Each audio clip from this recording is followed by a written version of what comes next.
यही कि मुस्तफा इस कोख से पैदा होता वहां से नूर मुंतकिल होगा इस्माइल का। इशारे में इब्राहिम ने जहन दे दिया, दूसरी शादी कर ली। दूसरी शादी के बाद इब्राहिम आ गए, बेटे कैसे हालात है, इत्तेफाक से इस्माइल नहीं है। कहते हैं अल्लाह का शुक्र है, बड़े अच्छे अल्हम्दुलिल्लाह अला कुल्ली हाल। तो कहते हैं जा इस्माइल से कह देना बेटी कि इस दर को कभी भी ना बदले। अल्लाह अकबर। उसी कोख से इस्माइल का नूर, इस्माइल का नूर हजरत इस्माइल ज़बीउल्लाह की बीवी के शिकम में अतहमा आया। ये नूर आता गया, इसकी नूर की तारीफ भी होती रही। हजरत आदम ने इसकी तारीफ की है, हजरत शीश ने इसकी तारीफ की है, इद्रीस ने इसकी तारीफ की है, ज़करिया ने इसकी तारीफ की है, लूत ने इसकी तारीफ की है। और अगर ये कह दूं पलट कर भेजा ना होगा, आज जो कुछ भी मिला है मुस्तफा के कदमों की बरकत से मिला है। आप कहेंगे क्या मिला है?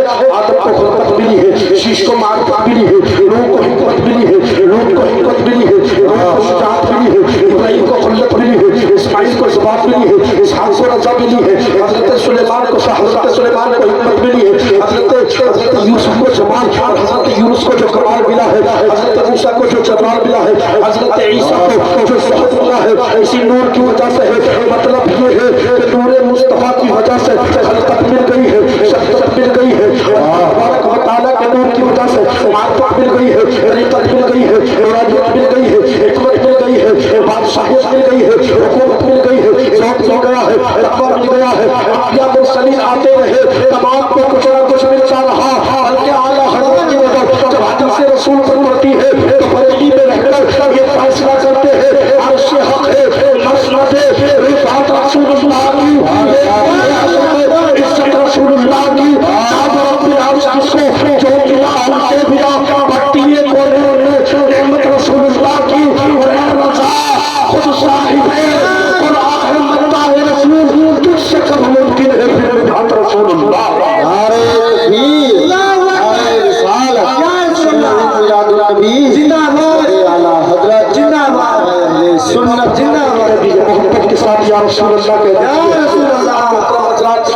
के साथ सुनना, तमाम को कुछ न कुछ मिलता रहा। ये नूर आ गया मुस्तफा जान रहमत अब याद रखा अब्दुल्ला के बाद हज़रत आमिना की शिकम में आया। लेकिन शिकम में आने का तरीका याद रखना। और मेरे प्यारे जरा पता है हुए है, दुनिया बड़ी है, दुनिया दौलत है, दुनिया शान शोहरत है, मुस्तफा को कह देते हैं मुस्तफा गरीब है। कसम खुदा की मेरा नबी गरीब है, अल्लाह अकबर मेरा नबी गरीब है। लोग कह देते हैं, बहकाते हैं, मैं कहता हूं मेरा नबी गरीब है। अरे मेरा नबी तो वो है खाली हाथों में जन्नत की दौलत वास है, बल्कि मुस्कान शरीफ की और तुलसी शरीफ की हदीस पाक है। अल्लाह ने कायनात के खजानों की चाबियां अल्लाह ने नबी के कदमों में रखी, आपकी हथेली पर रखी है। अब बताइए आप ही फैसला कर दीजिए, मुस्तफा आम इंसान से भी है। बल्कि मैं कहता हूँ आप दोगे भी तो क्या दोगे? पैसा दोगे, मगर मेरा नबी है, देता भी है, दुआ भी देता है और बोलता है मंगता तो हो, मंगता शाहू जिसको मेरे सरकार से टुकड़ा न मिला हो, आता है फकीरों पे कुछ प्यार ऐसा खुद वही देखा भला हो। और आपने सुना होगा एक जमाने में एक बादशाह हुआ है जिसका नाम आपने बड़ा ज़ौक़ और शौक से आप सुनते रहते हैं वाक़िया। जानते मोहतरम हज़रात, हज़रत इमाम हुसैन के दौर में उसका पोता हुआ। पोते ने कहा मेरा दादा बड़ा दयालु था। कहा क्या दयालु था? अना बड़ा बांटता था। कितना दाना बांटता था? कहा कितने दरवाजे थे बांटने के? 8। एक पे से आता, दूसरे पे वही फकीर आता, फिर भी दे देता, तीसरे पे आता, फिर भी दे देता। मतलब ये एक फकीर एक घर आता है तो हम कह देते हैं अभी तो दिया है, लेकिन मेरा दादा नहीं कहता था। हुसैन कहते हैं कि तू तनकीद मेरे नाना पर तो नहीं करना, अरे सुन ले अगर कर रहा है। मेरे नबी गरीब नहीं थे, कसम खुदा की सुन ले। हुसैन कहते हैं अबे सुन, तेरा दादा देता है तो बाबा लौट के आने की जरूरत पड़ती है, मगर जिसे मेरा नाना एक बात दे दे जिंदगी खत्म हो जाती है। सुभान अल्लाह। फैसला कीजिए कौन ज्यादा दयालु है? मुस्तफा गरीब नहीं थे, कसम खुदा की मेरा नबी तो अमीर है। कौन गरीब बताता है? मैं कहता हूँ मुस्तफा तो अमीर है, दौलतमंद है, शोहरत वाले हैं, इज्जत वाले हैं। और गरीब चीज क्या है? गरीब है क्या चीज? अल्लाह ने अगर जबान को थूक भी दिया है, कुछ ना दिया, तब भी अल्लाह का करम है, अमीर है। सुभान अल्लाह। सुभान के थूक न होता ये जबान चलना बंद हो जाती, सूख कर कांटा बन जाए। अब मोहतरम हज़रात सुनिए, आज क्या देता है नौजवान बड़ी आसानी से। हम तो सुनते रहते हैं कि दौलतमंद है, शोहरत वाले, दुनिया बड़ी है। मैं कहता हूँ कितनी बड़ी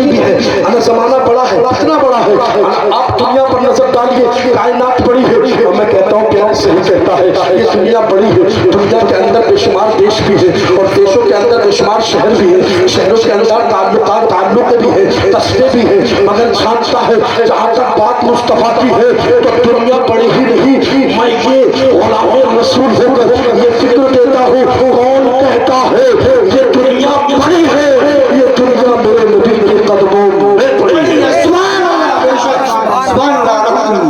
اب یہ نور محترم حضرات، حضرت آمنہ کے آغوش میں آیا، آمنہ کے آغوش میں آیا، خواب میں آ کر کے بتایا اے آمنہ مبارک ہو تجھے اللہ نے بیٹا عطا فرمایا، بیٹا عطا فرمایا ہے، اور محترم حضرات مبارک ہو آمنہ تجھے جو بیٹا دیا ہے یہ سید الانبیاء دیا ہے، یہاں تک نہیں بلکہ آخری خواب میں آ کے بیان ہوتا ہے اے آمنہ مبارک ہو تیری گود میں بیٹا آ رہا ہے، پھر کہا جاتا ہے آمنہ مبارک ہو تیری گود میں سارا جہاں آ رہا ہے۔ میرا نبی پیدا ہو گیا، بتائیے ایمانداری کے ساتھ تیزی کے ساتھ، بچہ پیدا ہوتا ہے سرما لگا ہوا ہوتا ہے کہ نہیں ہوتا؟ نہیں ہوتا ہے۔ میرا تیرا نبی پیدا ہوا سرما لگا ہوا ہے، سبحان اللہ۔ میرا تیرا نبی پیدا ہوا، بتائیے تیل لگا ہوا ہو کہ نہیں ہوتا؟ میرا تیرا نبی پیدا ہوا، تیل لگا ہوا ہے، سبحان اللہ۔ میرا تیرا نبی پیدا ہوا، قسم خدا کی بال مبارک ہے، تیرا میرا نبی پیدا ہوا تو جان سے مصطفیٰ بول رہے ہیں، پاک پیدا کیے گئے ہیں، اور آقا کریم نے کس کی گود میں پلے؟ حضرت آمنہ کی گود میں آئے۔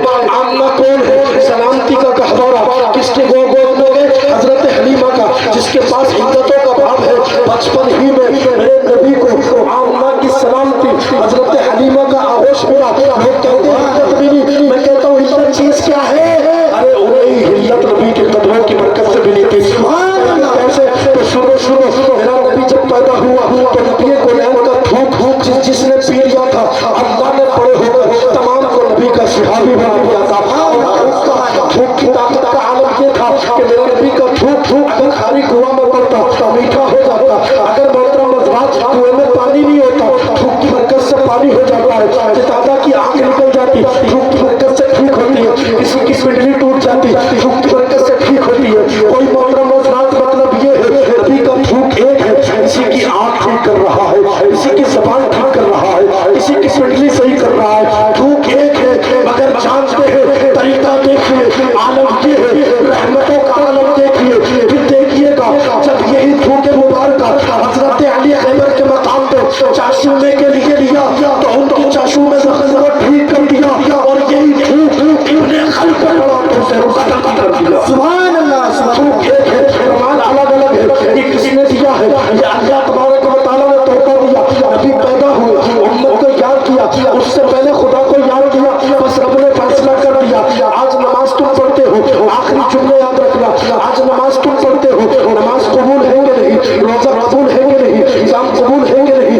یہ پتہ نہیں ہے کس کو، اگر فقہ فرماتے ہیں نماز میں قیام کر لیا، رکوع کر لیا ہے، سجود کر لیا ہے، آیتہ کر لیا ہے، قنوت رسول کر لیا ہے، نبی کی برکت سے ہمیں پتہ نہیں، قیام کے بعد کا پتہ نہیں، قنوت رسول کا پتہ نہیں، رکوع کا پتہ نہیں، سجود کا پتہ نہیں، مگر فقہ فرماتے ہیں جب فقہ کرام فرماتے ہیں زمانے اول کے تمام افراد کو لے کر کے دنیا والوں کو پیغام دیتے ہیں اگر نماز پڑھ کر تمہیں تو پتہ نہ ہو کہ میری نماز قبول ہے تو فقہ احناف نے یہ فتویٰ دے دیا نماز میں قیام کے بعد، رکوع کے بعد، سجود کے بعد، آیتیں کے بعد، قنوت رسول کے بعد اگر مصطفیٰ پر